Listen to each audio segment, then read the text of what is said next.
Better for you, better for me. Reciprocity. What's good? What's going on, my skin post? Welcome to the channel. Go ahead, like, subscribe, and share. Get the word out. Share, comment, show love. Let's talk about it. It doesn't take much wisdom or knowledge to understand that there's an element of reciprocity in everything that we do in life. If you are a student and your teacher asks you to do some homework and you go and do it to the best of your capacity, the teacher can recognize that this child is trying their best to be a good student. In turn, what will translate is a better relationship between that teacher. Okay, when a teacher is trying to impart information to the student, and a student undertakes it in their own privacy of their own space, they digest that information, they work on it, and they present the information. That relationship dynamic between the teacher and the student is going to be stronger because the student is demonstrating the desire to be better for the teacher, to show that I'm willing to learn what you're teaching. The same applies in a work environment. Let's say 100 people get employed. You're one of the 5 people.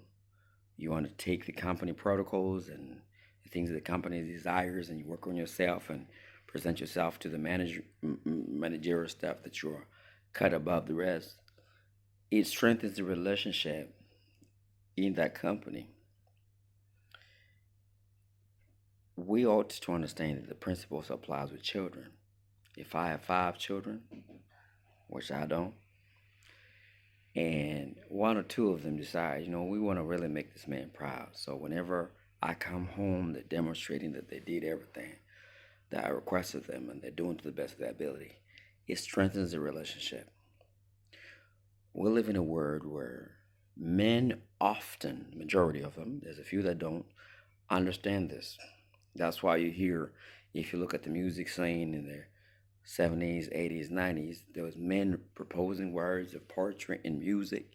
They wrote a whole bunch of things to women. I love you, I'll do these things for you. Okay? Meaning a man proposing to be better for the woman. I'll cuddle for all these things for you. I'll do this thing for you. I'll do the impossible for you. So better for you. I'll go above what I'm capable of. Now we know that's poetry. But in essence, men do stand by that because there's a lot of men in the working force, in the working industry that tend to do long hours. I'm doing this for my family and everything else. They understand that there's a sacrifice they must undertake for them to have a certain dynamic of family that they desire to go on vacation and so forth. We understand men be sacrificing like that. Now, some people say, well, even women do that. We know that's outliers of the situation, but for the most part, the understanding, the comprehension of the fact that I must be better for, I applaud men for that. I know men in different fields of work. There's men who I know who are doctors and lawyers. There's men who I know who are more like in IT. Men in dangerous field of work. And oftentimes when they're married, they're doing it beyond just themselves. Okay. Now, that's not to say that women are not capable of doing that. Let's not dismiss that. But the majority of individuals that do the go forward, the sacrifice, the dangerous work, whatever it is, oftentimes falls on the man's shoulders. The point is, this video is not so much about trying to demean one group and elevate one group, but the point is that better for you, better for me, is that this is the point that we've not understood in the modern day relationship dynamic. Women are going out there saying, I will do as little as possible. I will just turn up. I'll be myself. I will not take heed of your instructions. I will not listen to you because I'm an independent woman. You ought to turn up as a gentleman. Open doors for me. Pay for my things. Show me that you love me. Text me, message me, whatever. But as far as I'm concerned, I don't need to improve an iota of myself, and you should desire me. When we know different, that if I do the best for you, like in the scenario I was giving about the teacher-student The teacher will try to teach the student as much as possible because they're desiring to. Are you finished all that homework that I gave you? You know what? Let me teach you more and more and more. The company says, hey, you turn it up. You see, showing that you understand what this company is about. We're gonna give you a raise. We're gonna try to do our best to do this and that. If there is more company, most people, when there's more being done for them, they will reciprocate that which is being done to them.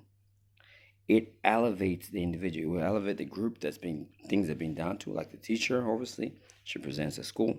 The student will receive more, and that relationship dynamic will flourish way more than if everyone was just doing the bare minimum. Are the men that do the bare minimum? Absolutely. When a man starts to do more for a woman, naturally he'll be better because he's improving upon himself. The unfortunate thing is that there is a school of thought that teaches women, hey, so as he should, like as he should, if he doing all that for you, it's not special, it's just basic. But when the woman turns up and does better for you as well as a man, then you're going to see how explosive this becomes. Now, there's those who puppet individuals, that puppet the world. They're not desirous that we become better.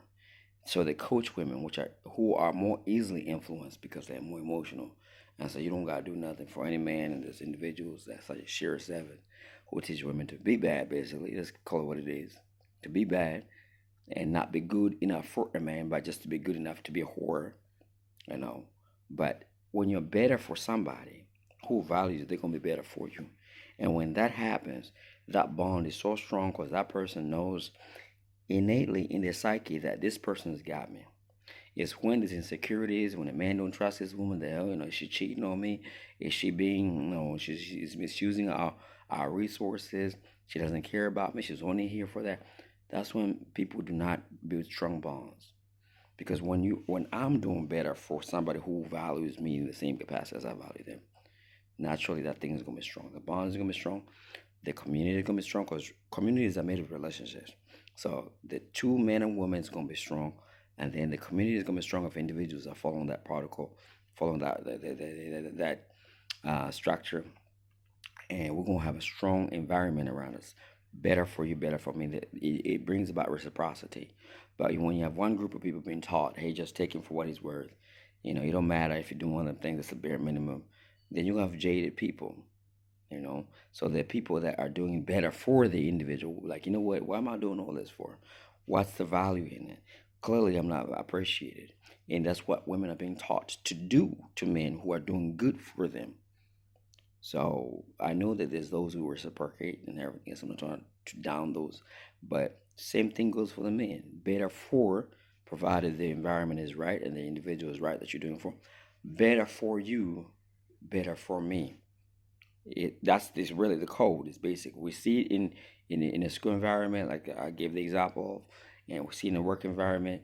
We see it in a team environment. When you're in a team, play sports, you better the coach spots you doing extra free throws if you're in basketball, doing extra layups. You know, trying out goals, shots if you're in soccer. It translates. Life is that. But when you teach a culture of young women to be like, hey, he's doing that for you, he's supposed to. You deserve it. You're entitled to that. That's toxic. I've said enough. Peace, love, and blessings.